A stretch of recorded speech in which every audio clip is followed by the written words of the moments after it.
Good evening, everyone. Tonight is Wednesday, September 13th, 2023. Recording in progress. Wednesday night, September 23rd, oh, sorry, September 13, 2023. It is 6:02 p.m. and I would like to call to order the Columbus City Council meeting. Please join us in the Pledge of Allegiance. I pledge allegiance to the flag of the United States of America and to the republic for which it stands, one nation, under God, indivisible, with liberty and justice for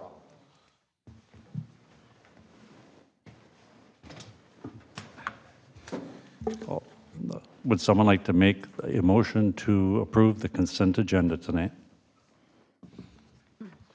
This is Janet. I would move to approve consent agenda items 3 through 9. It's Rob, I'll second. Any other questions or? Go ahead, Elizabeth. Mr. Mayor and council members, there was a question at the workshop meeting last night about the law enforcement contract. I just wanted to update the council what I found out. So in this particular case, there was a question as to whether the Linwood contract got an adjustment because they had already put their March levy in, and there was a $21,000 deficit in their budget. And in this particular case, the Anoka County Sheriff's Department did not adjust their contract, nor did they adjust any other contract for cost amongst all their contracts. In light of that, the Linwood Town Board members went to Anoka County Board of Commissioners and asked them whether or not they would make up the $21,000 difference. And the reason they did that was they did not receive the small cities funding because they were a township. And the legislature exempted townships from getting those fundings or that funding mechanism. Whereas like the city of Columbus, we did receive that funding, and that funding was $182,344. Counties and cities received that money. So Linwood went to the county and said, we didn't get our proportionate share because we're a township. We'd like to take $21,000 out of your pot and allocate it towards that contract. And I don't know the outcome of what happened there, but that's what they're doing in order to compensate for the loss. Thank you for following up on that, Elizabeth. You're welcome. Anything else, anyone? If not, I'll call for the vote on approval of the consent agenda. Ron, aye. Sue, aye. Janet, aye. Rob, aye. And Jesse, aye.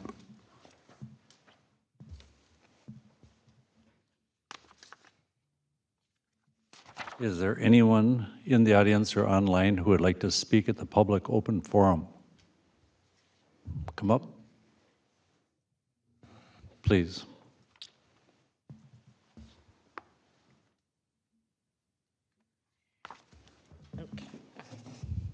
Lynn Carver Quinn, 7540 152nd Lane Northeast. So is anybody else checking the weather app for this weekend?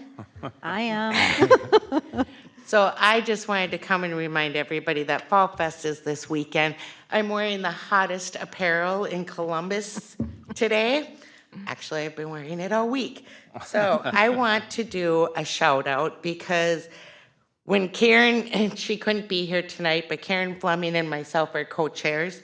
And when we started this, we wanted to go out and have our businesses be highlighted and have our community come together and get to know the businesses and vice versa. So shout out to premier sponsors, Camping World and Ryback Companies.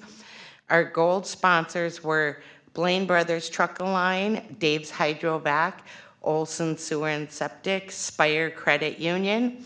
Our silver sponsors were Bituminous Roadways, KI Auto Bodies, and Waldock. Then I get two friend sponsors of the Fall Fest are Bergen's Greenhouses, Forest Lake Trailer, Viking Industrial Center, Westmore, and these people went above and beyond and also sponsored a race or just did the race, and it was Camping World, Mestel Brothers, Dave Hydrovac, and Ziegler. So we set out with a goal to raise money, and we far exceeded that in our minds. And I think it's going to be the biggest Fall Fest we've seen. I know when we first started and we made it 3 days instead of 1, it's changed, but it's all coming together. I've actually had 2 touch-it trucks that just yesterday and today couldn't make it, but already have them refilled with somebody that reached out and wanted to be a part of it because they saw our signs. So it's going to be a really great time. So don't forget your sunglasses and come on out and have a good time this weekend.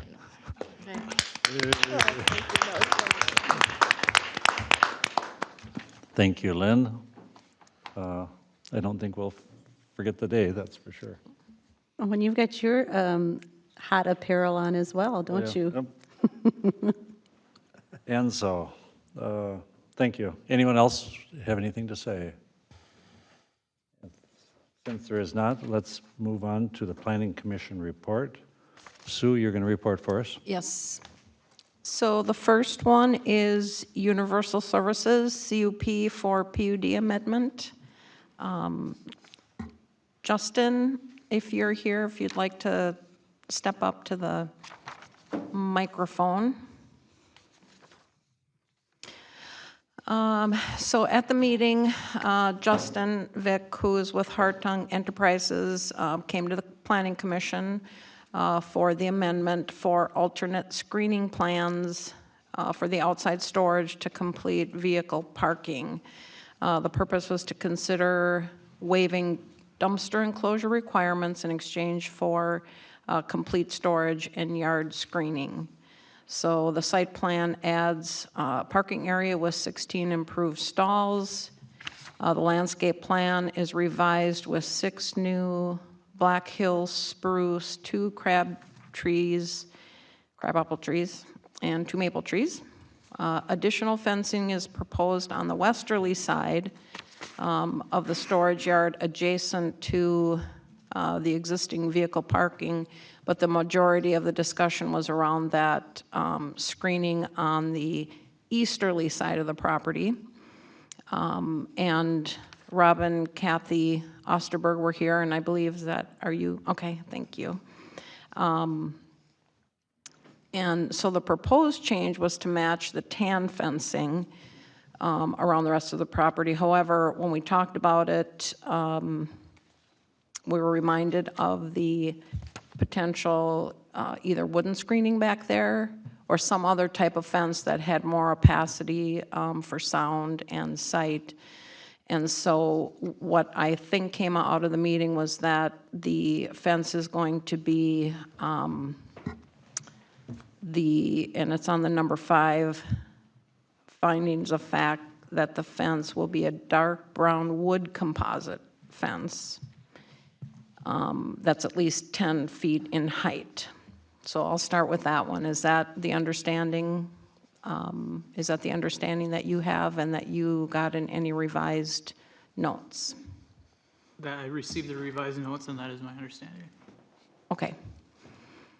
And I just want to make sure that that was acceptable to you guys? Okay, thank you. And then the other thing was, there was also on number 13, finding of fact, that reads, any blowing trash from the property shall be routinely and promptly cleaned up. And that was one that you had also agreed to. That's correct. Okay. I know that the lighting piece was something that we talked about, but that you had done a study and that everybody felt that that was acceptable.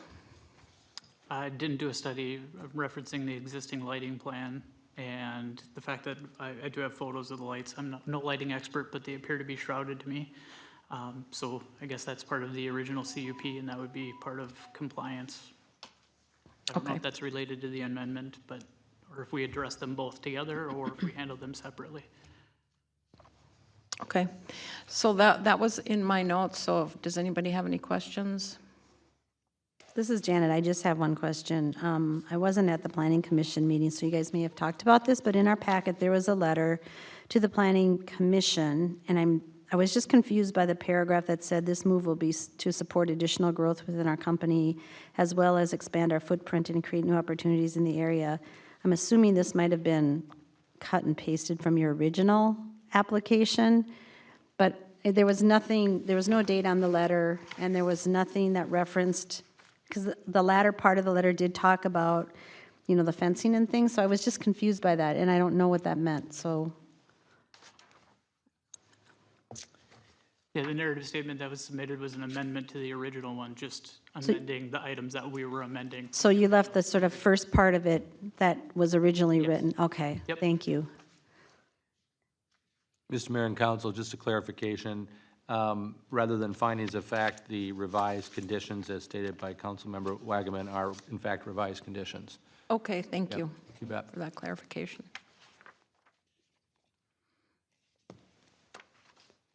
Any other questions or discussion? Is there a time frame on the fence? Did that come up at all? It did come up, and you had mentioned that you wanted to get it done by fall, but now that we changed the material, it might not be able to happen until after winter is over. That's correct, and I believe it was stated that, you know, any amendment to the CUP will have a 1-year expiration on it, so it'll have to be completed within a year. And we're more than happy to make sure that we complete everything in here in a year. Okay. Thank you. And how does it look time-wise? Have you talked to anyone? Yes, but right after the meeting, I sent off the revised materials to both of the fencing contractors, and they're both waiting for final approval to provide bids and timelines for it. Okay. All right. So would you like to make the motion? Yes. So I move to approve Universal Services CUP for PUD amendment at 14045 Lake Drive based on the findings of fact 1 through 13 and subject to conditions 1 through 19. This is Ron, I'll second it. Any other questions or discussions? Mr. Mayor and Council, do you want to put a deadline for the fence in the condition of approval? I would love to see it happen before a year, but I get that if you're just getting bids, there may not be labor available this fall. I don't know how long it takes to put up a fence, but it might be nice to say no later than The end of April 30th or something like that. Does that seem reasonable? If the snow's gone. Well, there still could be frost. Yeah, I on the think there'll ground. probably still be frost in the ground. Maybe we put it out to like June 1st or something. I mean, it's a little ways out, but you never know. Okay, let's strike a compromise. May 30th. Okay. May feels better, even though it's only a day earlier. Yeah, no, fair enough. Is that acceptable to you? I'm not the one building the fence. I can't give a definitive answer here, but I'll endeavor to hit that date. If that's what you put in the paperwork, then that's what we have to get done. Thank you. Thank you.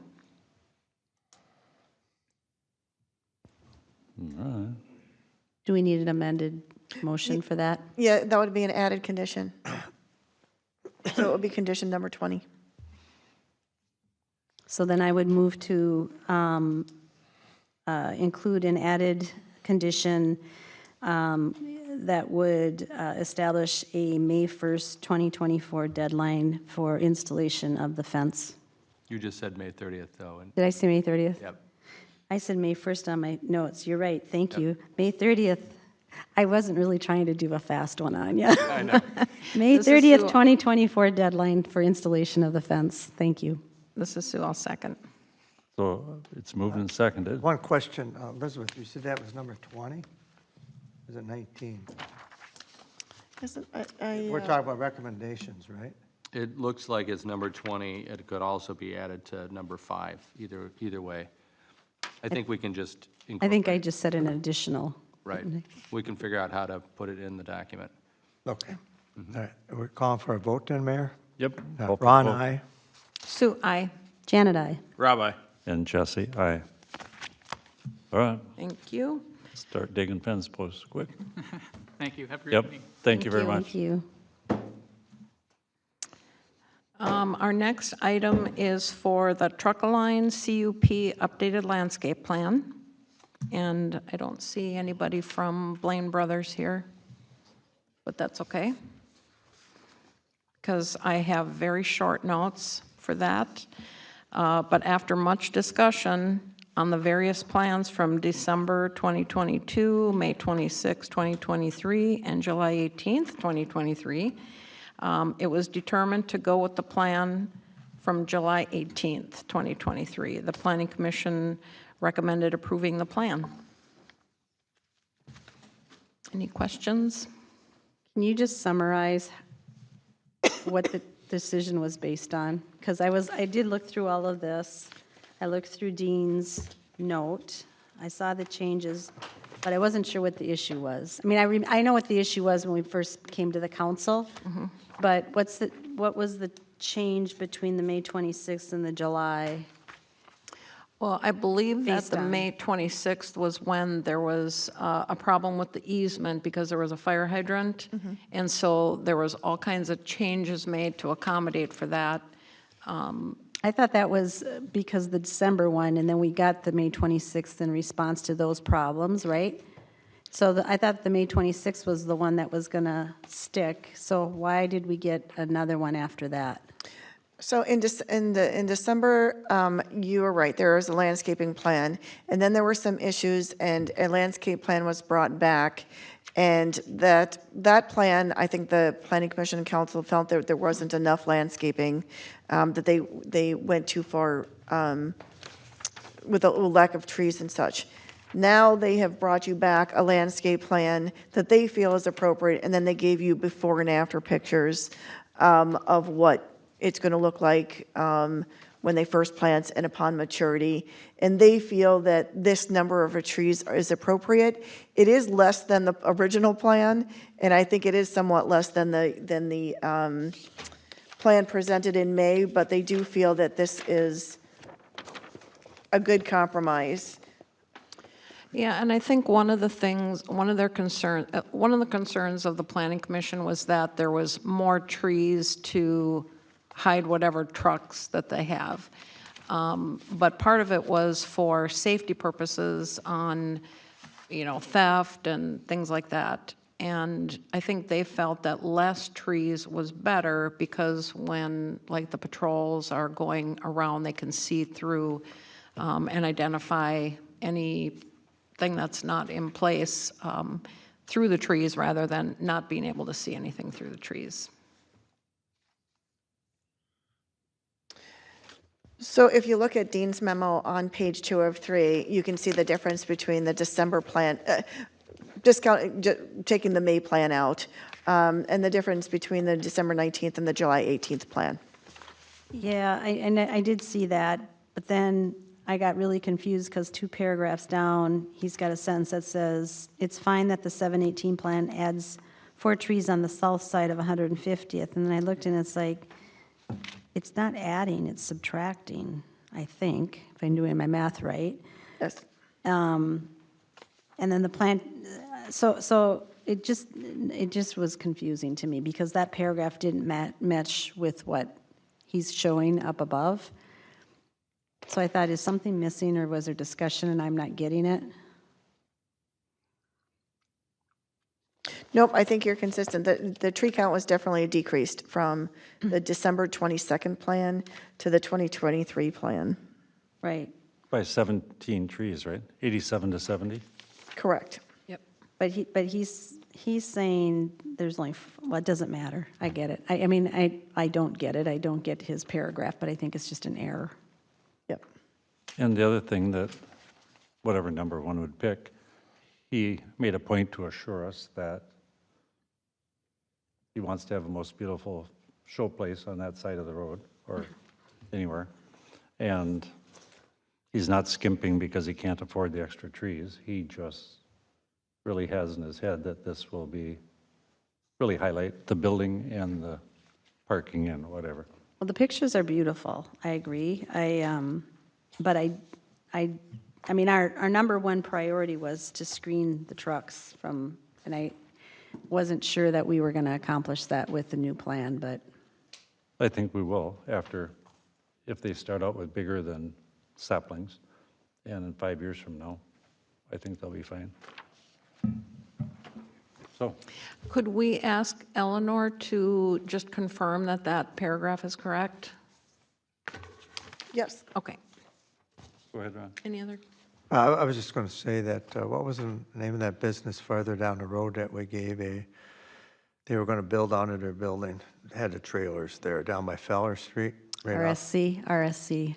Yeah, their big problem was the same thing, was security. And remember, they had trailers taken and they didn't want to block off everything. And I think they haven't completed their goal yet. I don't even know if it's on the agenda anymore, that addition over there. I don't think it ever happened. The Huh? expansion. I don't think it ever happened, did it? No, it didn't happen, but I don't know if it's still, Yep, there wasn't any expansion. okay, well, is that still, can they come forward and ask for a permit, or they got to start from the beginning? They'd have to start from the beginning, yeah. Oh, okay, but one of their deals was the same thing, they're going to put big boulders to block theft, so I can see where Blaine Brothers is having the same issue, because there's a lot of land between them and Bear Homes, that's, especially across the street, but so be it. Well, I guess the part that I'm not sure about is that if they have a parking lot full of big trucks, yes, the outer trucks closest to the road will be more visible, but you're not going to see what's going on in the interior, no matter how many trees you have, because the trucks block the view. So I mean, really, what we were trying to do is protect the public from having to see a parking lot full of trucks waiting to be repaired. That's correct, but I don't think people are trying to get into the building as much as they like to steal things off of trucks. But that's what I'm saying, if you have 3 or 4 or 5 rows of trucks, the ones that are closest to the road will be more visible if you have less trees. But as the next row, you're not going to see what somebody's trying to cut off a catalytic converter or something, because there's a line of trucks in the way. So Well, the number of I trees think- you have doesn't matter. I think the trucks are going east to west. They're not blocking north to south, the way the parking ramp was, wasn't it? This way? So when they drove by, you can look down the You truck. look down the road, okay. But I don't know. I don't know. But either way, the more blockage you got, the more crooks have time to hide out in there. So be it. Make your motion, Sue. Okay. So I move to approve Truck-A-Line Blaine Brothers CUP updated landscape plan dated July 18th, 2023. Ron, I'll second it. Any other questions or discussion? Anybody? I'll call for the vote. Ron, aye? Sue, I. Janet, nay. Rob, aye. And Jesse, aye. That was all for the Planning Commission report. All right. On to letter D. Engineer report, Kevin. Good evening, Mayor and council members.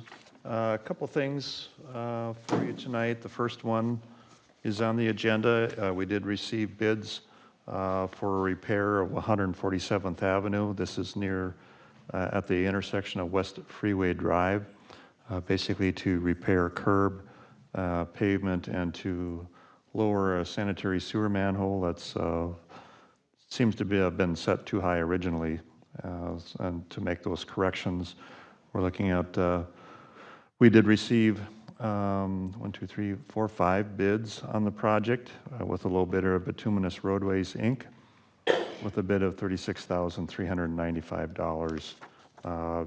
Just a couple thousand over my estimate, so I think our bids are good, and I would recommend that we award this contract to Bituminous Roadways.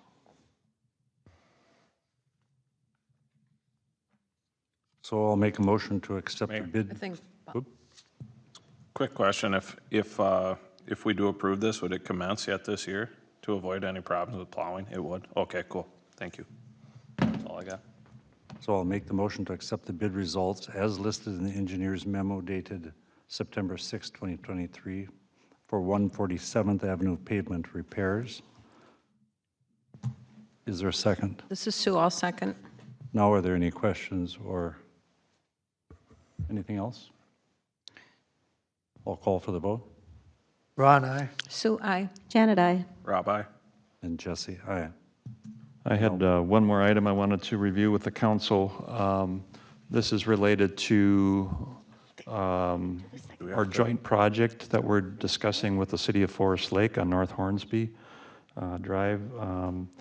That you, probably a month or two ago now, you approved an initial budget of $10,000 so that initial evaluation, environmental, wetlands, and geotechnical evaluation could proceed, and that's underway right now. Right now, when we're looking at the overall cost of that project, as far as the city portion goes, my very preliminary estimate for that project was on the order of around $600,000. We do have opportunities now to apply for some funding, both through the LRIP, Local Road Improvement Program, and also through the State Park Road Account. Those two mechanisms are what we use to fund West Freeway Drive that we're just wrapping up. And so those application processes for those two grant programs are now open. I would recommend that we apply for those. There's been a large infusion of money into the LRIP program, and it would tie in nicely with the funding that Forest Lake got for their portion of the project. We may be eligible for the State Park Road Account funding because it is access to Lamprey Pass, so it may be eligible for that as well. So my recommendation is that we apply for both funding programs, not knowing how successful we would be on either one. I think LRIP would be, I think we would get LRIP. I think the State Park Road Account would also provide potential backup for that as well. So the cost to apply for that, I mean, it is an effort to put, the State Park Road Account application is fairly straightforward and fairly simple. The LRIP funding requires more of an effort. We estimate about $7,000 to put those applications together. And so I'm coming before you to request moving forward with that if you so choose. I think it would be wise to try to cover the capital costs on this project if we move forward. So. Mr. Mayor and council members, if you do decide to move forward, this is what your transportation funding fund is set up for. So you do have money to, you do have the $7,000 in to fund if you choose to move forward with this project. Okay. Yeah. Mayor. Go ahead. Through the mayor, Kevin, so I was unable to attend that meeting where that was brought forward, and then I think the next meeting I brought forward that the Forest Lake had reached out to me. Is this talking about the portion of North Hornsby that connects into Forest Lake by Clear Lake there? Is that what you're? Correct, yeah. So what portions will we need to improve since that's already been improved? What's that? What would the money be used for since our portion of that road's already complete? So what we're talking about is the portion of Hornsby where the end of the improvement occurred here back in 2018 to the city limit line. Oh, okay. That is not improved to a reconstructed section. So in order to kind of make everything uniform and tie in with what Forest Lake is planning to do on what they're calling their Eureka Avenue, Yeah. and tie into our improved section, that's where that $600,000 cost would come in. Very good. Thank you for that clarification. I have a question. When's the deadline for those two grants? So I think the State Park Road Account is, that just came through today. I think it's early November on that. And I believe the LRIP is sometime in December. December. And then those determinations would come out sometime April of '24 is when we would find out. And when do we have to commit to this project? Well, I believe that they're working on trying to get things ready to bid in '24. So there is some timing issues that we would need to discuss with with Forest Lake in terms of our funding portion of it and how that would all tie together. So there's some things that would need to be worked out and discussed with them as far as timing. So did you say they're doing the bids in '24, or they're going to do the? They want to do I believe that they would like to do the construction in '24 because of the timing of what MnDOT wants to do on Trunk Highway 97. They want to have that as a '25 project. So in order to do that, it would behoove the detour route to have Eureka improved at that point. So it's a very tight schedule.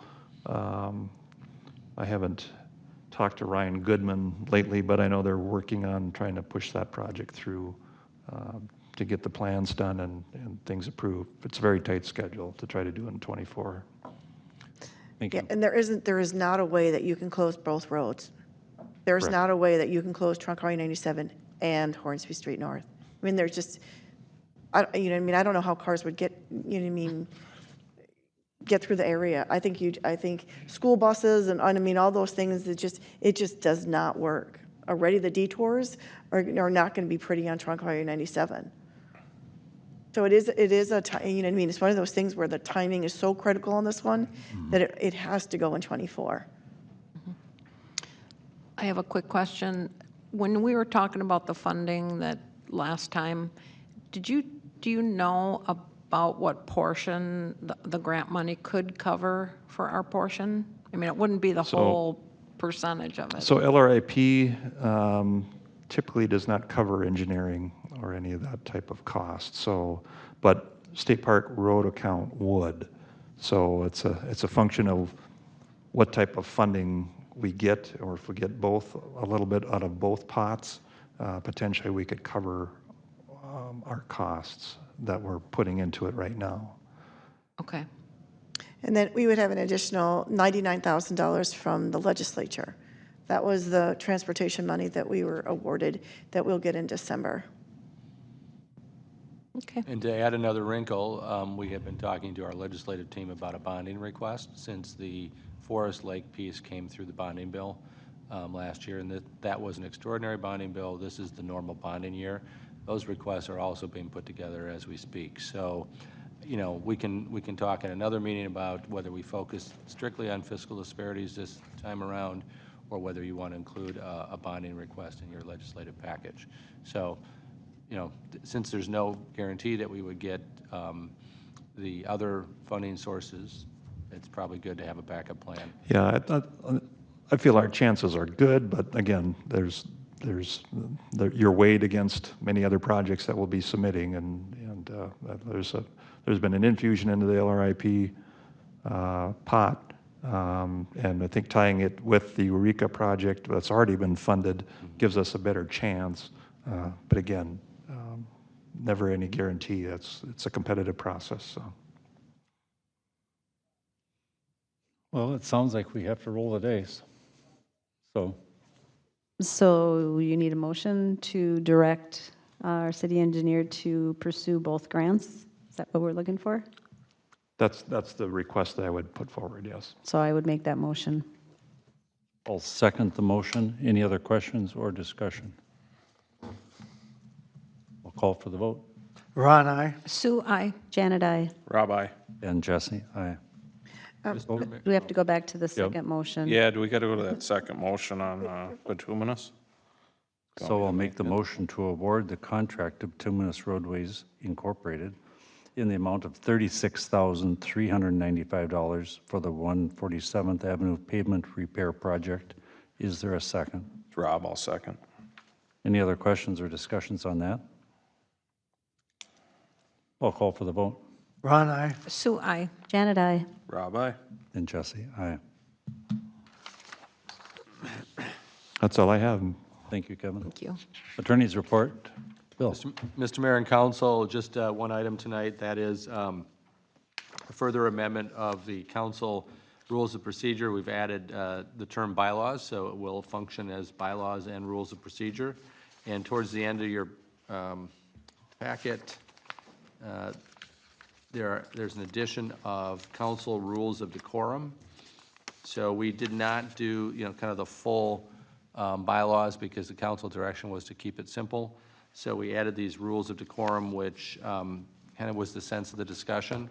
It includes something that council members were looking for, which is regular attendance at meetings and workshops.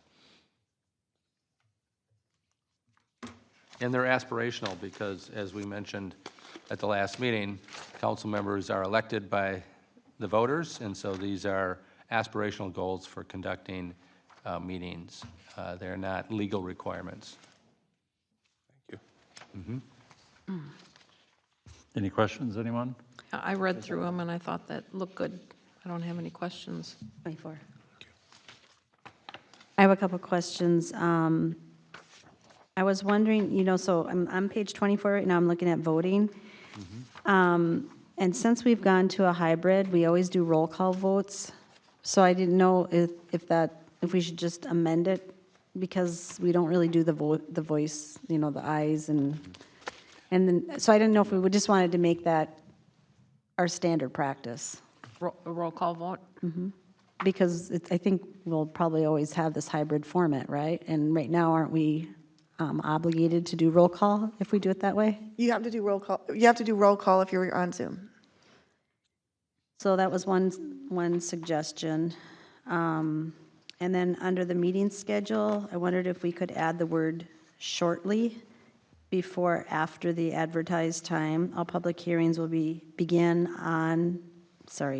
at or shortly after the advertised time. Just, Which number are you on, please? I'm sorry, I'm on 2A, under meeting schedule. Okay, gotcha.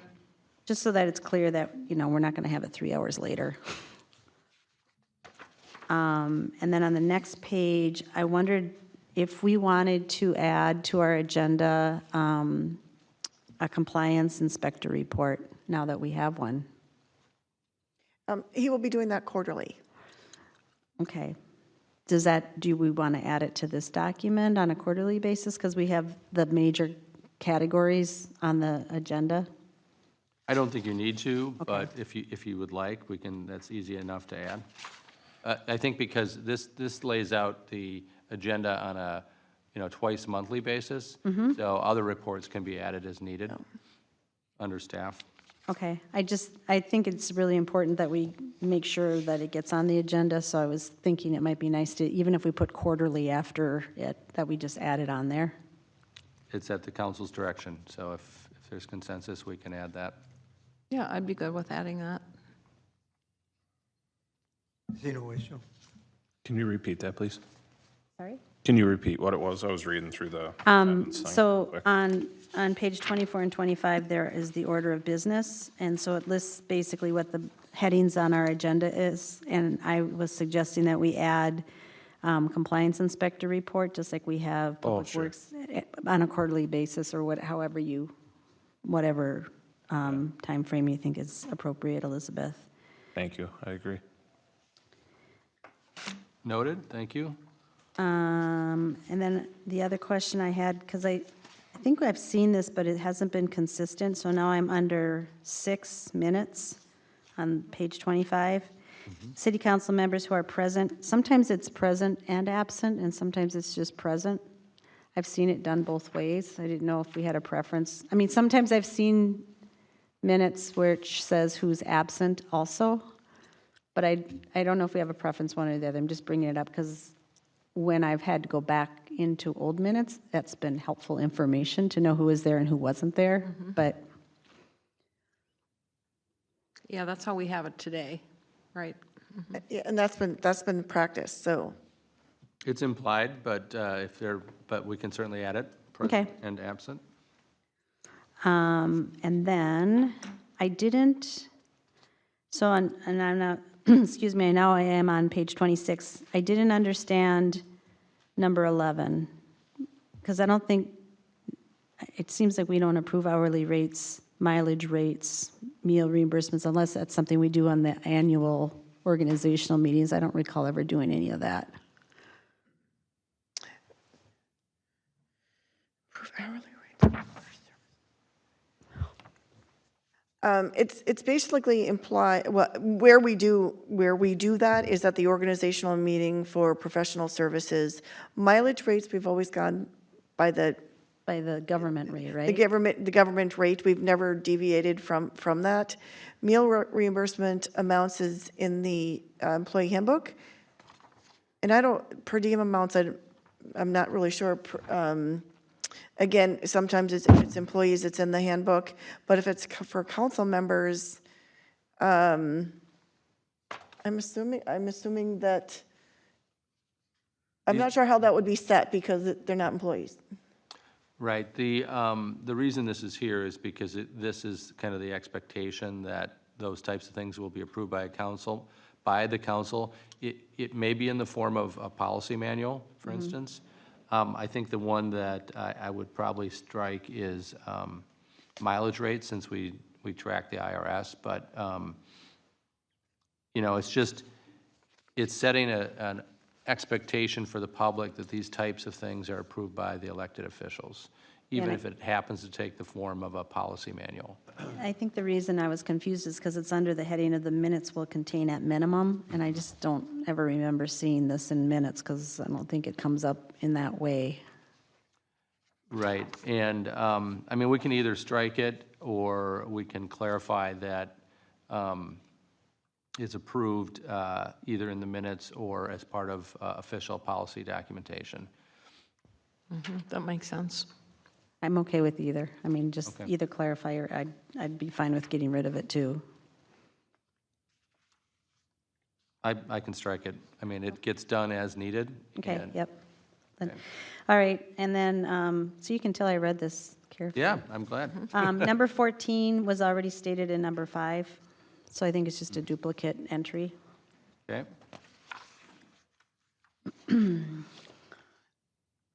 And then now I am under section B. It says copies of the minutes will be included in the agenda for the next council. Are these the draft minutes? Do we want to say copies of the draft minutes? I mean, because that's usually what we're approving is, I mean, that's implied, because until you approve it, they're draft, but if that helps to have that clarification, we can add it. okay. So now I'm on page 27. I was curious, I mean, I'm on letter B. So in a couple of different places, it references that if people get too rowdy, the mayor has the opportunity to call in the sheriff's deputy. How would we do that? They aren't just hanging out outside of our wall, or, so how would we do The that? mayor would call 911, or the staff would call 911. I mean, if it's truly emergency, Maybe by the time they responded, the meeting would be over. perhaps, but I think it sends the message to people, the mayor can suspend the meeting and say, I've contacted the sheriff's deputy. Okay. And you're being asked to leave Okay. because of your behavior. I think you have to have some recourse. Most of the larger cities have a sergeant at arms. We don't have that luxury, or we haven't, put that into place. Yeah. But I think it would be, and I've suggested in the past that we do some training around emergency situations, how to leave the room if a gun is drawn. I've even suggested that these the plywood dais is probably not enough to stop a bullet. But in any event, not that I'm suggesting that that's a problem here, because it hasn't been. But I digress a little bit, but I think there is an opportunity to have some emergency training with the sheriff's staff, and I'm sure they'd be happy to do that as part of their contract. But, so I think to answer the question, am I saying, I'm going out on a limb there. I think that one of the things that we should do as a matter of protocol is decide if it's the mayor or the staff or public works staff. You're not here every meeting, but how that happens. Who calls. To me, it would probably not be the mayor because he's trying to manage the room. So it might be staff, it might be somebody else. Okay.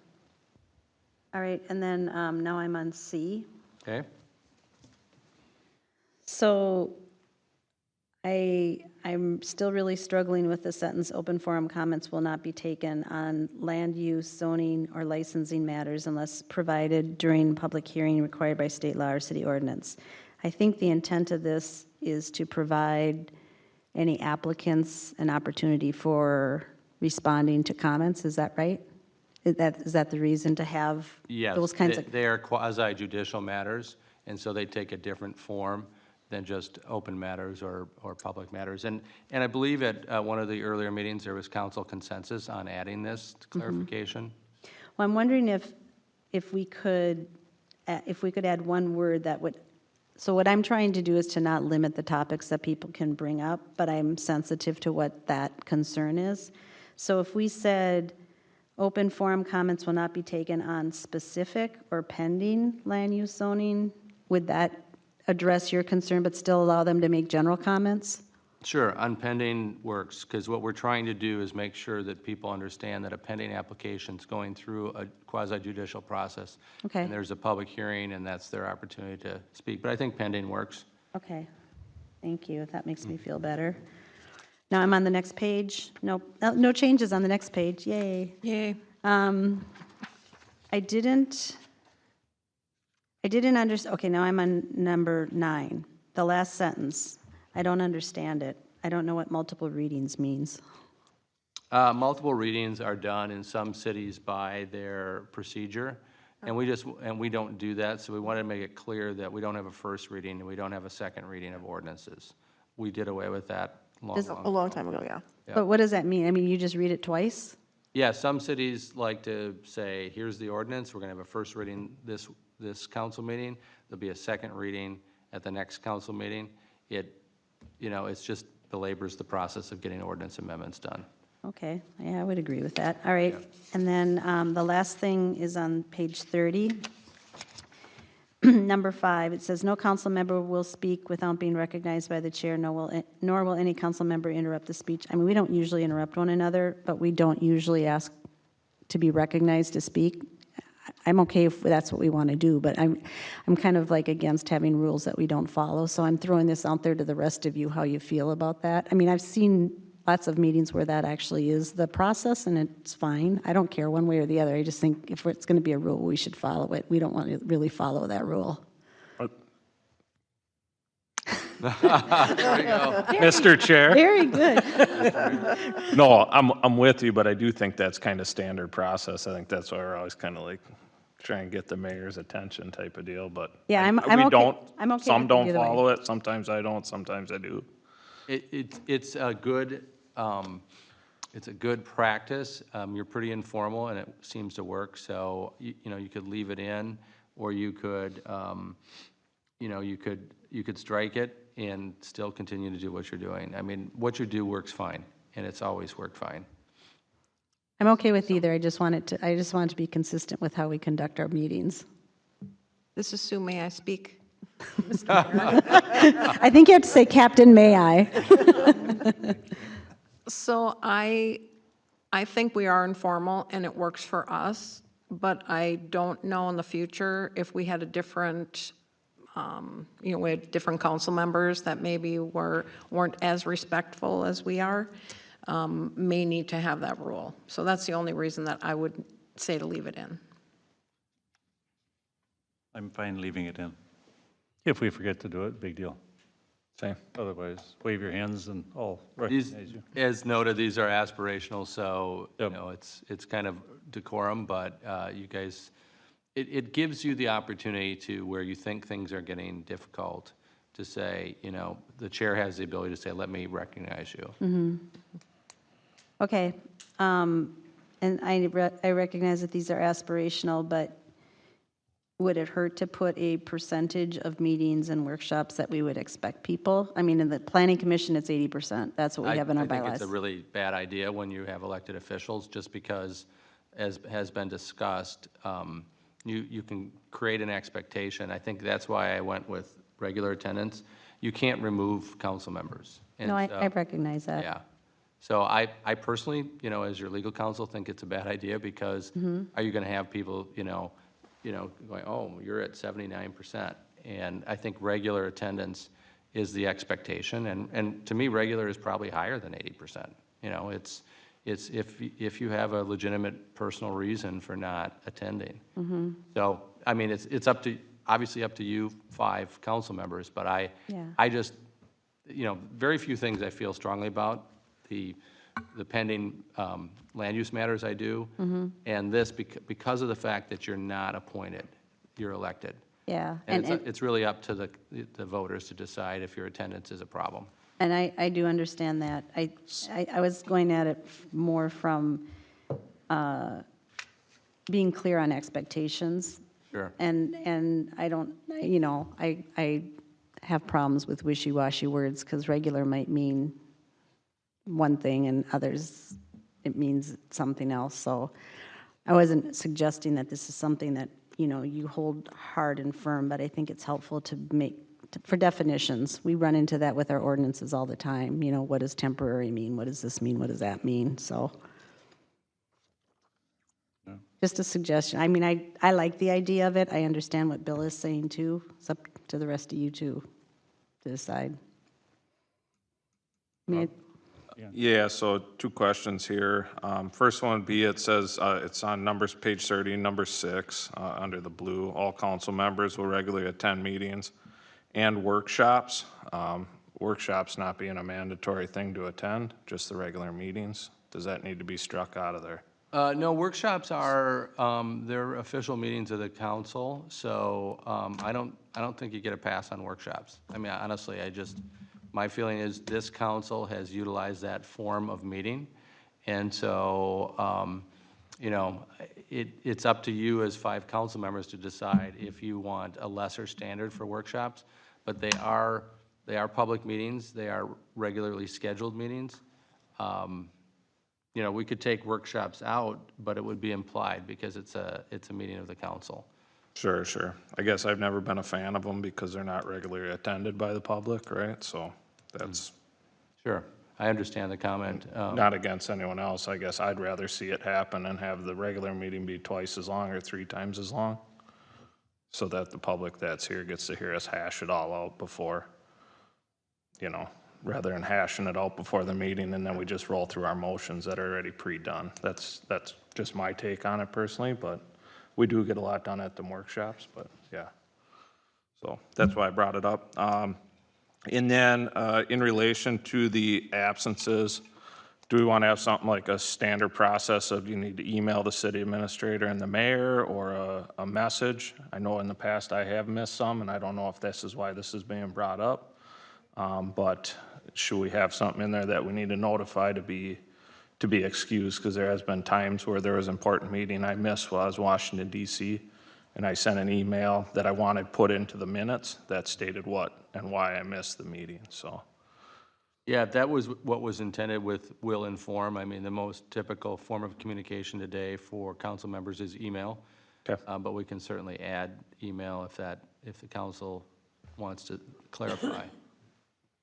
Yeah. I guess I'd like to see that in there, as far as something that we need to notify. Or we can leave it out, but maybe it's just a fluid standard process, right? you want something more strong than just will inform the city Yeah, administrator? yeah, maybe. Like by email? By email or phone call, is that okay? Or has it got to be in writing? I think it's best if it's email because Okay. there's always a record of it. Sure. And then, there isn't any dispute on whether the administrator was informed. People have been doing it ad hoc for a long time, I believe, Elizabeth? Yeah, for the most part, whether any of the attendees usually let either me or the mayor know whether they're going to be here or not. And it's kind of nice for us too, so we're not, geez, did something happen to them? You know what I mean? Because Right. sometimes we worry about members not showing up. So if there's consensus by the council that you want to see will inform the city administrator by email, we can add that. I don't have an issue with that, but I know of an example of somebody on another committee that does not have email. They refuse to get email.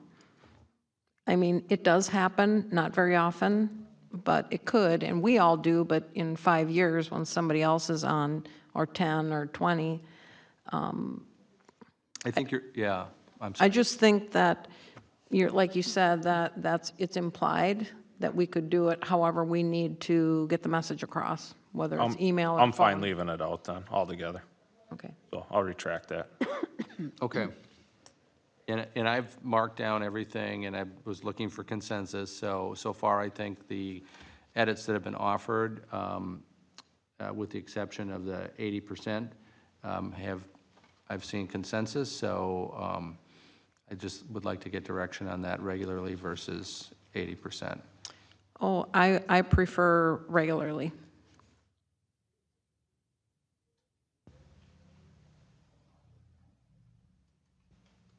What does everybody else Yes, I think? do as well. Regularly is fine with me. Okay. All right. I've got a question, Captain. Say, Captain, may I? Is that what I got?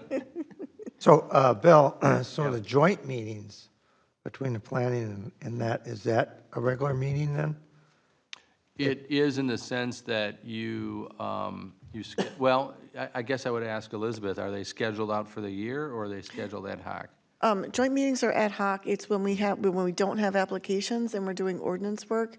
And so we have joint meetings so that we're not talking about an ordinance 2 different times. So we consolidate the discussion to move ahead more quickly with ordinance work, because we had an abundance. Well, I would look to the council on whether you consider that kind of an automatically excused absence because it's an extra meeting, or do you expect council to attend? I mean, it's fairly recent, last, 2, 3 years that's been. I would say that. That we've been utilizing the joint meeting format. Oh, I missed one, that's why. And I missed one because somewhere along the line, I didn't know about it. I mean, I just didn't somewhere along the line, communications, or, because sometimes these come up like a week ahead of time, Yes. and I think that's what happened. Yeah, and I think you kind of got to leave it open. I mean, fortunately, some are retired. A couple of us are still working and might have night stuff or things. And if you plan something, and like I'd stated before, when we set workshops on Tuesday nights, I'd put on record that, hey, I have meetings that night as well, and there'll be times that I'll miss those meetings because I have to juggle which one I'm going to go to. So I sit on an executive board as well on my day job, so. I think it can be left the way it's written because it is a meeting of the council, so the expectation is that people will show up if they can. Again, I think it's good practice to inform the administrator when you can't, and certainly if people have conflicts, they can make those known. I have one last question. So during our training session that Megan held for us, which was really good, she talked about these because statements. And somewhere in here it talks about if somebody abstains, they need to state why. But I liked what she said about how council members and planning commissioners should explain why they're voting, like if they're voting against something, why. And we don't always do that. And is this a document that we can include that as an aspiration? And if so, where would it fit in? Because I think that was really good counsel, and it's really helpful information, I think, for the public as well as for each of us. But I know it doesn't generally happen, and I don't know if that's because there isn't an expectation for it to happen or people just forget. So I would like to add that, but I don't know exactly where it would fit in. Mr. Mayor and Council, I believe, although I was not at the presentation, the because statements are really important when you're making findings for a pending application. And so I think that's why it was emphasized, because a lot of times we get conclusory statements, but we don't connect that with the evidence in the record. And so I think that's the bridge she was trying to make. It's less important on routine matters, but if the council wants to see it here somewhere, we can find a place for that. I think it's really important when somebody abstains, if they think they have a conflict, then they need to actually recuse themselves, a distinction from just abstaining. Sometimes you abstain from a vote because you weren't at the meeting. You know, you're not voting on minutes that you didn't attend, you know, for a meeting for which you didn't attend. I think when somebody has an abstention, because the expectation is you're expected to vote on things unless you truly have a conflict. And if you have a conflict, then that should be identified and you recuse yourself. Does that make sense? So, So I think that part is clear in Yep. here, but the because thing was not, and I don't know how other people feel about that, but I really like that suggestion that she made, but we don't really have it memorialized anywhere. Mr. Mayor and Council, perhaps we can add it to the public hearing section. And it would be something like at the conclusion of a pending application or licensing matter, the council will provide, where appropriate, their rationale for making a decision. Is that what you're looking for? Yeah, that would be good.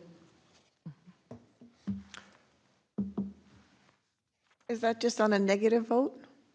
On a no vote?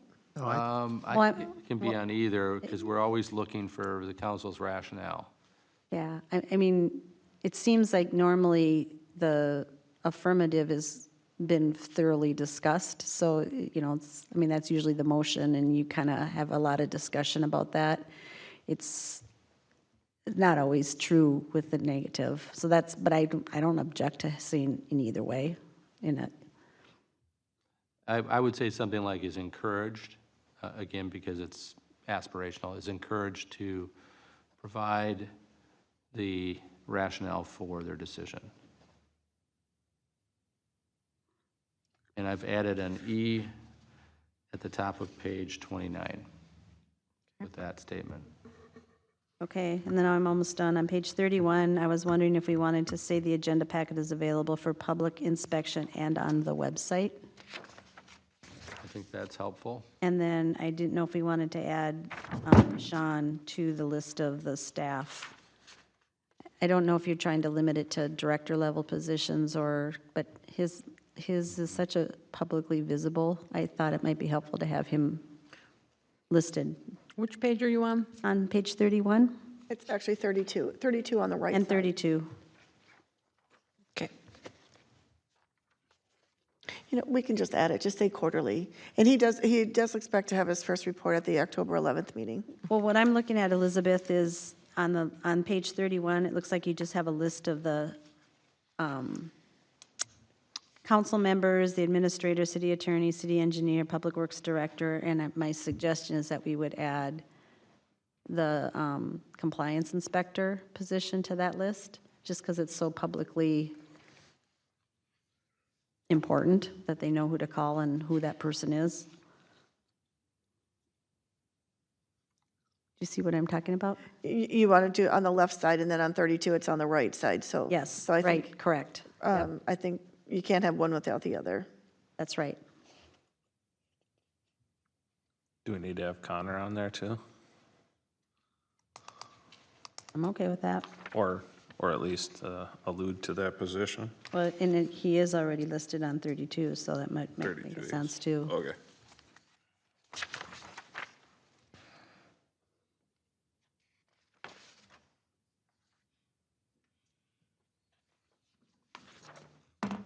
That concludes my comments. Thank you, those were good. Thank you.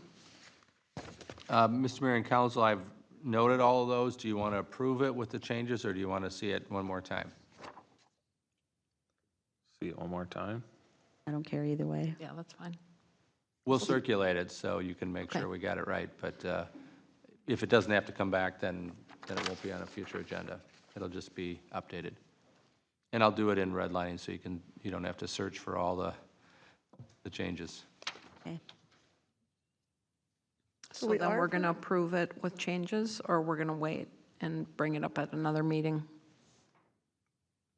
We would wait. I think we're gonna, I'm okay with either way. What do you suggest, Bill? I I think I captured everything, and if I didn't, We can always amend it. we can always bring it back. So we should approve it with the changes Yep, discussed, with okay. the changes discussed. I might- So I would move to approve the city council guidelines and procedures as presented with the edits that we discussed. This is Sue, I'll second. Are there any other edits or questions? I only have one clarifying question for Bill. Bill, we have this as bylaws and rules of procedure, so it's not a policy. It's just, it's bylaws? Or does this get a policy number and that's how it's adopted as a policy? I think it would get a policy number, just because it helps the public to find it, you know? Okay. Because then it gets in our policy book, and Then you'll adopt it for bylaws and procedure, we'll assign a policy number to it, and then put it in the policy book. I wanted to know where it lived. Anything else, anyone? I'll call for the vote. Ron, aye. Sue, I. Janet, I. Rob, aye. And Jesse, aye. thank you. Thank you. Thank you. Yeah, thanks, Paul. Anything else for us? That's it. Moving on to the mayor and city council members' report. Ron, I'll start with you. I have nothing to report.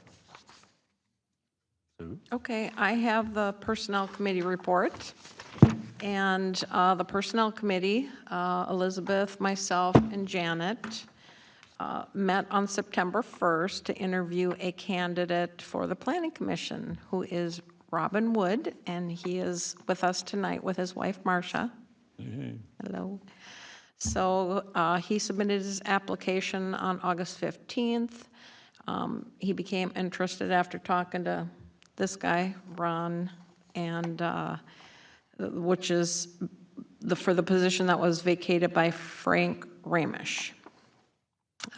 So Robin has lived in Columbus for about 20 years. He has many years of experience working with the Star Tribune, was a retail manager, and currently in his retirement is working part-time at Menards to stay connected to people. He also owned a small business in Columbus. He has a passion to be involved in the city because the city has been good to him and he feels like he owes it to the community. Robin has been active in some of the larger issues in Columbus, like Joe's Black Dirt and the attempt to annex Columbus to Forest Lake. He understands the need for community involvement, what's going on, feels he understands what the residents of the city are looking for. They want their space and to be left alone. And we've heard that in the past from many, so you're connected. He has a balanced perspective between the rules of the ordinance and the ability to allow residents to have some freedom to do what they want. He's a proponent of involving residents and business owners in project review and is willing to listen to both sides to make the best decision for all. When we asked him his opinion about the type of and rate of growth for the city, he said slow and steady. I thought that was awesome. Fiscally conservative, but forward-thinking, and understands that there will be uncharted territory in the future. But the committee feels that his balanced approach would be a great fit for the Planning Commission. So I am going to make the recommendation to, is it on here? I move to appoint Robin Wood to the Planning Commission to fill the position vacated by Frank Ramish, filling the term ending on December 31st, 2024. And this is Janet, I will second it. Any questions or discussion? I'll call for the vote. Ron, aye. Sue, I. Janet, I. Rob, aye. And Jesse, aye. So, Congratulations. Congratulations, yay. Did I hear correctly that you were involved in the annexation? You followed that? I followed it very closely. Okay. I was very upset that they would try and take our business district away. So anybody talks to me and they say, well, you live in Forest Lake? No, I refuse to be part of that because of that I thought was a real money in land grab from us. So I paid very close attention. Interesting. Well, that was obviously a watershed moment for this community, so Yeah, thank you. Yeah. All right. all right. Anything else, Sue? Nope. Janet? Just something fairly quick. Elizabeth handed out tonight a copy of an email that I sent to the 4 communities that are part of the Joint Powers Agreement for the Sunrise River WMO. And so again, this is just an update for you of kind of where we're at with those negotiations. There were 3 sticking points. We've resolved 2 of them. The third one has to do with the funding formula, how we allocate the budget across the 4 communities. And we are still stuck there. And what my purpose for this memo was to try to unstick us and kind of get Ham Lake to articulate what it is that they're looking for in that funding formula, rather than to just vacillate back and forth. Anyways, it worked. So today, the mayor of Ham Lake called me, and we had a really nice conversation, not once but twice. And I think we have a proposed solution. I have a Sunrise River WMO meeting tomorrow night, and there's at least one elected official from each of the communities, so we'll float the idea past them and see how it goes, and hopefully get this thing wrapped up. Last night, before I spoke with Mayor Kirkham, I was not optimistic. Now I am more optimistic, so keep your fingers crossed. I'm hoping we can get this thing wrapped up soon. For Columbus, regardless of where we go, I mean, you're not talking about a significant change in the budget, so I don't think I need any sort of direction. I think everything that we're considering is within a pretty tight range, so it's not really financially significant for us. It's actually not financially significant for any of them. It's become more of a matter of principle than anything. But anyway, I think hopefully the next time I talk about this, I can tell you never have to listen to me talk about it again. Thank you. All right.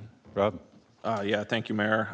So Ron Hanegraaff and myself attended the fire board, joint fire board with Forest Lake last Thursday on the 7th. Just some talking points there. We had talked about engine 1. Currently, the engine's having issues, scoring of the piston walls, which could risk this truck going into limp mode if there was a fire or some sort of emergency where they needed that vehicle.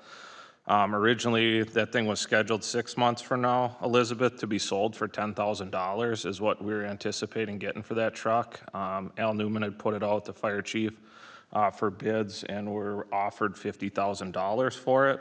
If the engine was replaced. If not, If it was not replaced, yep. Yep, without having the engine replaced, we could get $50,000, but if we did replace the engine, it could cost up to $50,000 to replace, so talking about what we're gonna do with that. Talked about a one-time grant that we will be receiving and possible uses for that. That is something that was passed down at the Capitol. It's a one-time grant that we received December 23rd to be used in 2024. There was talk of fire trucks, if we were to need new one. It's taking 4 years from the date of order right now to get a fire truck, so they're a hot commodity right now. We've been losing quite a bit of fire hose due to the testing procedure. We had 700 feet, and that's what we typically would need to have on stock. Right now, we only have 300 feet of hose. They said they can get by with that, but testing, we've been losing a lot of hose from that. We did approve the 2024 proposed budget, and then talks about a SAFER grant, which could fund 2 positions for up to 3 years, 2 on-call firefighters. Some updates on calls. This year, number of firefighters, this is Forest Lake and Columbus. We're sitting at 32, which is an add of 1. Fire calls year to date, 344, which is up 23 from last year. Average firefighter response was 12.88%, which is up. They were talking due to the increases for the hourly rate from last year and this year that was really helping to have turnout. So But they did say calls have increased significantly, and that's what I have for my report. Thank you. Thank you. And I have nothing to report. So, Public Works, Jim. Mr. Mayor and Council, I have a little update. A year and a half ago, we ordered a road grader. It is in. I actually seen it. That will be the piece of equipment that we have at Fall Fest on Saturday. Yay! With that being said, Ziegler, as part of our buying and selling program, they always offer us money for equipment. They offered us $102,000 for the current road grader that we have today, and I didn't feel that that was a adequate amount. So we opted to go out for sealed bids. We received 2 sealed bids in which the mayor is going to open tonight. As part of that process, I put a minimum bid of $115,000. So if everybody follows the rules, we should get at least $13,000 more than what Ziegler offered us, but I'm hoping for considerably more than that. So if Mr. Mayor wants to open those, we Drum roll. can hopefully get a good chunk of money. This is the favorite part of your job, isn't it? So we have two bids.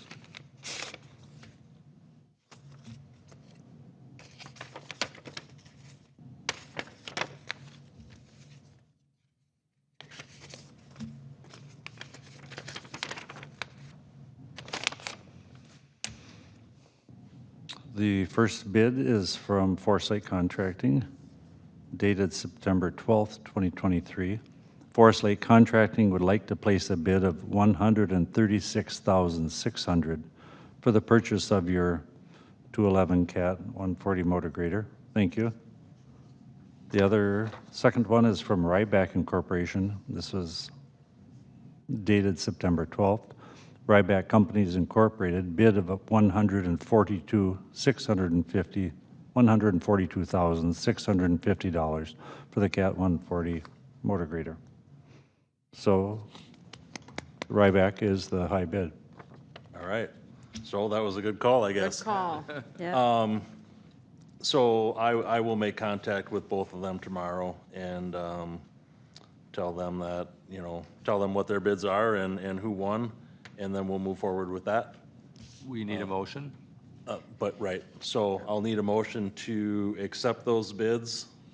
And so do we need 2 motions to accept the bids and then a motion to award the winner, or how does that work? No, accept and award can be in the same motion. Okay. Yep. Go ahead, Rob. You want me to? Okay. This is Rob. I'll make a motion to accept the bids from Forest Lake Contracting and Ryback. Forest Lake Contracting's bid, $136,600, and Ryback's bid, $142,650. I'll second the motion. Any other questions or And discussion? awarding the. Do you want to do that as a second motion? He said we Sure. could do it. Oh. You don't have to, but if, Okay, I'll just add, and awarding the sale to Ryback. there you go. I'll second that. I'll call for the vote. Ron, aye. Sue, I. Janet, I. Rob, aye. Jesse, aye. And that is all I have. Thank you. Thank you, Jim. Public Communications Coordinator report. Good evening, Mr. Mayor and City Council. My only report should hopefully have hit your mailbox already. The newsletter was sent out to the printer. I believe the City Hall, we've received ours here, so hopefully that means everyone else has received theirs. I got mine today. We got ours Perfect. today. Yep, we got them today. Perfect. So we've done our part to promote Fall Fest among the other articles in there, so we're hoping for a big success this weekend. Thank you. City Administrator's report. Mr. Mayor and council members, in your agenda packet, there is the letter that was requested at the last meeting to go to the Rice Creek Watershed District. My question to council members is this letter appropriate, or is there any edits that you would like us to make? And if not, then we would send it out or email it out to Rice Creek Watershed District. I thought it was perfect, Elizabeth. You did a nice job writing it. Yeah, looks good. Thank you. I had a little help from my friends. Yeah. Next item that I have on the Do you need agenda. a Shoot, I motion think on we- that? I'm sorry, yes, you need a motion. So I'd move to direct staff to send the 10/22/32 ditch letter as presented to the Rice Creek Watershed District. This is Sue, I'll second. Okay. Oh, any other questions, anyone? I'll call for. Ron, aye. Sue, I. Janet, I. And Rob, aye. And Jesse, aye. The next item on my report is the fund transfers memo. We had our presentation yesterday from our auditor, and we've accepted the audit. We will file that audit either today or tomorrow with the state auditor's office. Each year after our audit, we look at our fund balances, and there are certain funds that we need to move money from and certain funds that we need to close.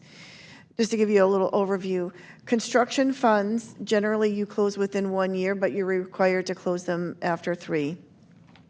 So in this case, we had a couple of 2018 construction funds that we do need to close, and then also a 2021 project that we need to close, which was South Hornsby Street. So looking at the first transfer, for the bond funds for 308, we bonded for 3 projects. And when you bond for money, they look at it overall, and you have one pot of money. The people who you borrow money from they don't know that you have 3 projects. They just look at you like you're borrowing a money for certain projects, but they don't dictate how the projects work. So if one project is underfunded and one project is overfunded, all they care is that you spent all the money. And in this case, we did spend all the money, but there are inequities. We had one project that had deficit and 2 projects that were over. So in this particular case, I'm asking to transfer money from the general fund, which is our 100 fund, because we had a deficit in one of the construction funds. And cities cannot work in deficit. You have to cover your funds. So anytime there's a deficit, the general fund covers it. That's how it works. You have to have the money in the general fund to cover that deficit. So in this case, I'm asking to transfer just under $400,000 from the general fund because the 2018-1 construction fund is in deficit, and that is in deficit for that amount. The next one is we have also a 308 construction fund, and this was for the Northeast Grading Ponding project. The Northeast Grading project, we did 2 ponds, that's what we indicated, but there's a 3rd pond that we knew we were going to do in the future, and we still will do that project. So that project, I would like to move the proceeds into the Blacktop Fund with an earmark saying, in the future, when we build that pond, that's how we're going to construct that pond.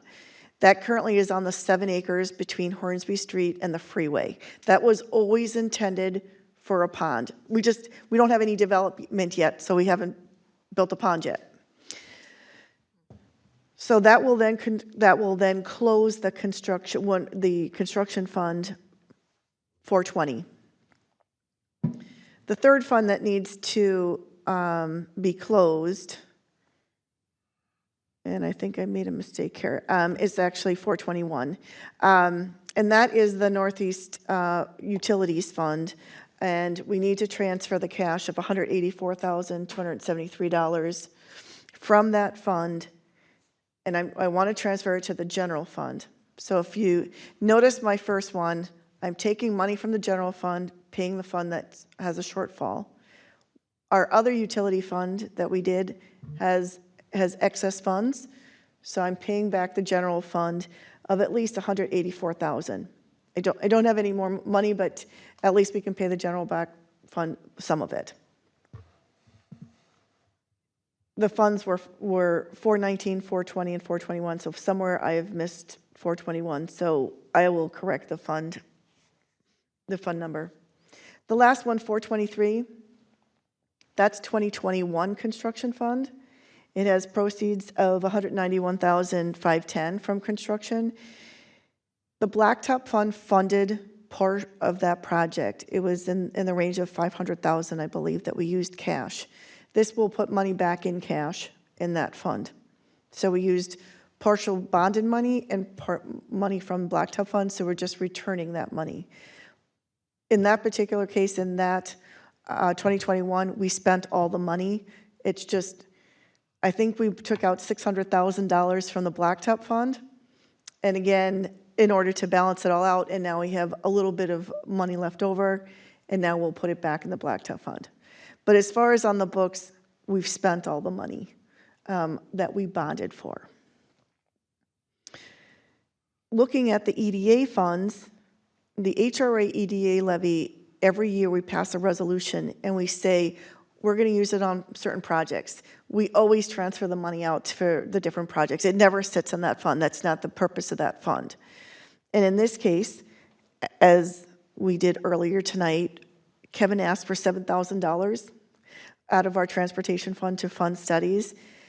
Well, in this particular case, I'm asking that $50,000 goes back into that fund. And that's how we fund those studies. You know what I mean? Where it's grant projects and such. It gives that flexibility to all of you to when Kevin comes to you and says, I want to do something, we have that flexibility, and that's what that money is used for. Secondly, we have $50,000 going to the Blacktop Fund. And it indicated in the resolution that if we had any projects that we were going to do, that we would, it's kind of a blanket statement saying if we have transportation projects, we will fund it out of there. And so I'm just asking that we send the $50,000 to the Blacktop Fund for any projects we have in the future. And with that, if you've got questions, I can certainly take any questions that you have. The only question I have is for the general fund. So we're transferring out $394,000 and then paying back $184,000. Yep. So I don't have my sheets with me. If I had the ones from last night, I could kind of look at the general fund and see, but what does that deficit do? I mean, it basically, it's going to be taking $200,000 out of our reserves. it comes out of the reserve, so the money is there and it's not being used for something else at this point. It's just for reserves. Correct. Regardless of whether you you take it out of reserves, what the audit did. The audit is going to show a negative balance, but it's going to show that the general fund covered it. It's going to show that you had money to cover it. Because you can't, cities can't work in the red, so you have to have the money to do it. If we didn't have the reserves to do it, Jim would have said, you don't have enough reserves. But what he told you was you had 137%, you know what I mean, in your general fund, so you had cash. Now, a lot of that is capital money, you know what I mean, for projects. But again, you do have this reserve fund, and I generally keep 50% of operating funds for cash flow. So you do have this working revenue in order to do that. I wouldn't tell you that every year you can go $200,000 over budget, because we don't budget that much over. But in this particular case, we do have some extra dollars to cover it. And normally we're not in deficit, but in this particular case, we ran into some issues and then we had a lawsuit. So we had some unforeseen costs in this particular project. Okay, thank you. Anybody else? With that, I'll move to approve the fund transfers as indicated in the city administrator's memo dated 9/13/2023. Is there a second? Ron, I'll second that. Any other questions?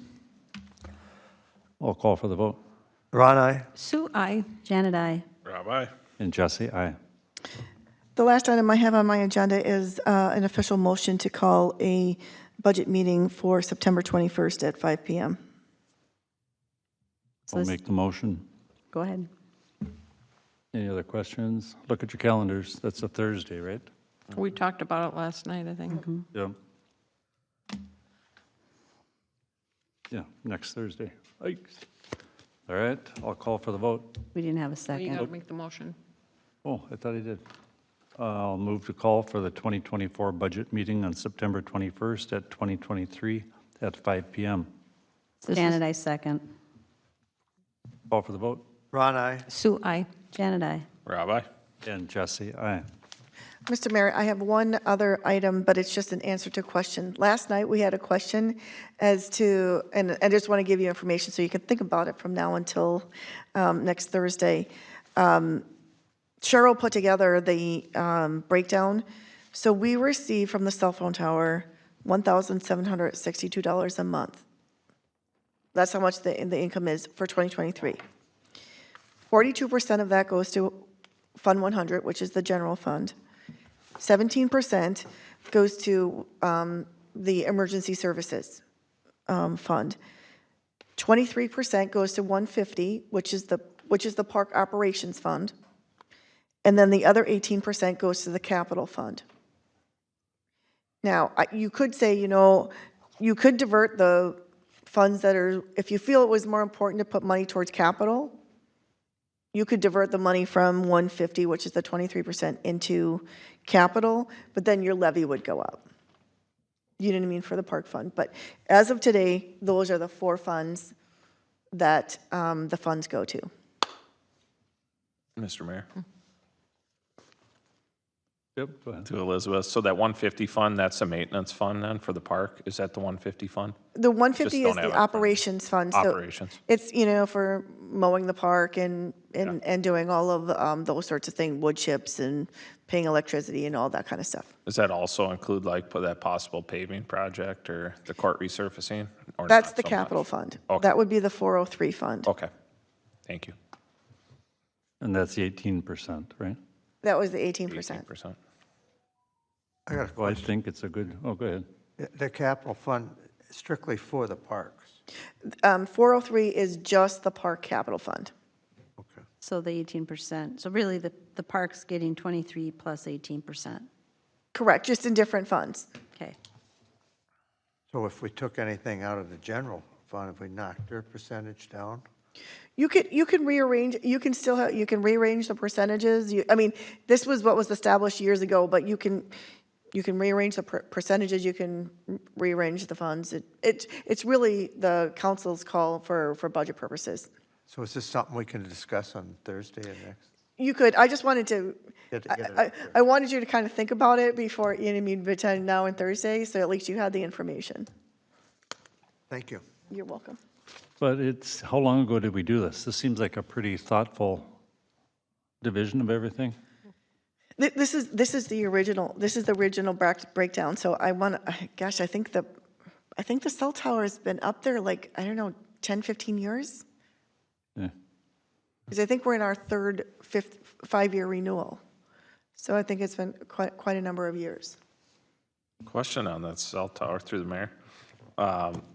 Is Verizon tied to that or It's AT&T. AT&T? Is- So they is- buy, so other services go through them to use it? Is that kind of how that works or? American Tower owns the tower. Okay. And AT&T is the renter on the tower. There's 2 other ports, but no other vendor has approached American Tower to rent those ports. Okay, thank you. Doesn't Verizon rent from another tower for closer to like by your place, right? Yeah. It's as a matter of fact, they built a tower, so I don't know how many ports they have, but they have their own tower. And the other cell phone tower is on Lake Drive, right by the racetrack. And actually, I don't even know the vendor. That predated me. It used to be a Nextel tower, and I don't know who bought Nextel. You know what I mean? Because they bought each other out so many times. Right. So we have, T-Mobile. oh, is it T-Mobile? T-Mobile bought Sprint. Okay, so I'm pretty sure that's what's out on Lake Drive. Lastly, Cheryl gave me the handout because the question was for the earned safe and sick time, whether or not it was paid out. There are 3 options that the council will have to choose from, and each option is different as to whether you can carry it, pay it out, or whether they don't get paid. So it depends on what option you choose as a policymaker, as in our policy, as to which option is under what rules. So if we accrued as earned, then we would keep our same policy, but then you'd have to determine, and some other cities have done this, that you use that time first. So you have to make rules around it, and the legislature is silent on those rules. So you have to put rules in. The second one, which some cities are doing also, is if you front load the 48 hours, say on January 1st, you get 48 hours of earned safe and sick time. You have to pay it out if they leave or at the end of the year, you have to pay it out. You have to pay out the rest of the time. So that one is the only one is where you actually get a payout at the end of the year. The third one is if you front load 80 hours, there's no payout. And if you front load 80 hours, they can carry over 80 hours at the end of the year. And then they can accrue.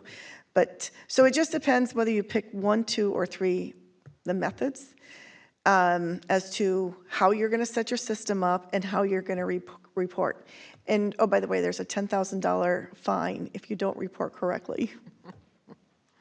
So I don't know how the council feels, whether you want to delegate this to the personnel committee and we'll come back with a recommendation, or how you want to do this. But this has to go into the personnel committee handbook, because we have to notify employees, we have to put certain requirements on the boards, and we're not the only ones that have to do this. Every business has to do this, so we're all rolling this out at the same time, and the league said they'll have all the posters and everything ready in October, but you have to be set up January 1st, 2024 to go.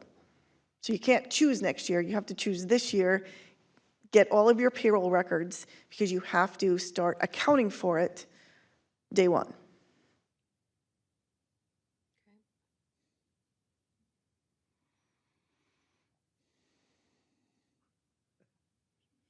Go ahead, Ron. I don't know, we're just all kind of, Yeah? I just want, we must have some order to this madness right now going on, right? This is all new for everyone. Yeah, but I mean, you must have sick time and, Oh, yeah, there's, you know what I mean, in our handbook, it says you get so many, sick hours per month, and that's how it, you know what I mean, it rolls out. Earned safe and sick time has to be accounted for separately. So they've already said you have to report separately, you have to list it on their pay stubs separately, and then your handbook has to be updated so that each employee knows which plan and method you chose and how you're going to account for it. okay, so does this mean like every council that comes in, they do this every year, change this, or? No, I think, well, I suppose you could change the handbook every year, but boy, that would be terrible on accounting, because we have to account for all of this. And then there's carryover. In one of the programs, you can carry over, and then you have to carry over, you have to figure out what, in which bucket you're carrying over, which, there's nuance, there's problems with every single one of these plans, as to what you're going to do. So, Cheryl and I talked about this today, and I was like, there's pros and cons for all of them, but for accounting purposes, you have to set up your payroll system this way. And if you do, you have to put some programming into it. So, and the programming is not programming on Banyon's side, we have to put it in. Every city has to put their own program in, so we have to know, and then the employees have to know what's going to change. So right now, they're going to, let's just say they get 8 hours. Of that 8 hours, certain hours is going to go in earned safe and sick, and certain is going to go in what I call regular sick time. Some cities said, no, I don't want to do that. I'm just going to front load it. You're just going to get 48 hours at the beginning. We're going to call it earned safe and sick time, and you're going to get all your hours. And when that pot is depleted, then you can use your other sick pot, because they don't want to pay it out. Otherwise, if you front loaded, you have to pay out if they're separated or at the end of the year. So it's a liability. I didn't invent this rule. Well, maybe we should ask Bill, since you're with the legislature, how the hell did this come around? Somebody must have complained somewhere. There was a race among the cities and the state to adopt these provisions, and I think the Democrat legislature figured that if they didn't do it while they have control of the legislature, it wouldn't be done. So, So does a city just wash everything they got going now? And I didn't follow it that closely. I know our employment department did. Elizabeth has worked with our employment attorneys on the policy manual, but certainly if something is confusing, you have access to Dan Valentine and Phyllis Karasoff. But it seems like this is something you're going to need to sort out in your personnel committee. I'm not suggesting that that's the only way to do it, but it's complicated enough that you probably want to take a close look at it. So do you need direction to that, Elizabeth? How does everybody else feel about that? This personnel committee is robust, we can handle it. Oh, I definitely think so. But what I'm wondering is if it would make sense for us to, and I don't know, but bring what the pros and cons are for each. We can say a recommendation, but make sure to explain all three so we get a good understanding so everybody's on board. I would agree. There's pros and cons for each one. I mean, you know what I mean? So it won't take very much to do, but there are, you have to really kind of think through each one because, again, each one of them has a cost to it. This is not to be mixed up with the parental leave program. That's being administered through deed. That goes into play in 2026. This is not that program. This is earned safe and sick time. The parental leave and goes in place in 2026, and that will be administered by the state, and that will work very similar as to unemployment insurance, except cities don't pay in for unemployment insurance. We're a reimbursing account, which means we don't pay in, but if we do have someone collect unemployment, we have to pay out in full. This is not. This is a deduction from everyone's checks and an employer match. And then there's all sorts of rules and regulations of who can take that time. So that's a completely different program that won't be in place until 2026. I just want to make sure that everyone realizes they're two completely different programs. Mayor, may I ask a question of Elizabeth? Do you need to have this information in order to plan for the preliminary levy? Or are you just going to guess at what it might cost and guess high and we'll lower it in December if we choose one of the options that doesn't have a budgetary impact? Option 2 has a impact because you pay out at the end of the year. So in 2024, if you front load the 48 hours that you're required to do, upon separation or end of year, you must pay out. Now the good thing about that is no carryover. You know what I mean? So you don't have that whole, and once they're gone, and if you make the policy that they have to use those hours first, chances are you won't have anything at the end of the year. But again, you have to change the handbook policy to that because in the legislature, it's silent. So if you're silent on that rule, the employee gets to pick what kind of sick hours they want to use. So there's a kind of component to both, but that's the one that has the budget impact. Number 2 has the budget impact because you have to pay it out. So my question is, do we need to have a personnel committee meeting and a recommendation and try to get this done? Or are you just going to, because it's a preliminary levy, just guess high and then we can? I think that's where we're going to have to, okay. I don't think there's a way for us to do it in time, but I just, you know what I mean, now that we're reading through the really diving into the rules, and really the only thing that we have, the league is trying to pump out this stuff as quick as they can. So we're just looking at their webinars and their handouts right now to get through it. But I agree with you, we won't have all of the details for the preliminary levy, so we can, we can keep it open, and then we can always reduce it. Okay. Mayor, to Elizabeth, question on this. So employees already accrue sick time, right? If Correct. they work over 40 hours, right? Is that the threshold, or is it 30? 30 hours is the 30 hours is threshold. the threshold? And so Okay, is it in- this would be over and above what they're already accruing? Or No. is that just in a, It's included, in other words, sure, so the city is required to say X amount of hours are safe and, sick and safe time. yep, You don't have to give them more time. So every city is not, they're not in the bucket where they have to, you know what I mean, give more time, because every one of us all meet the requirements.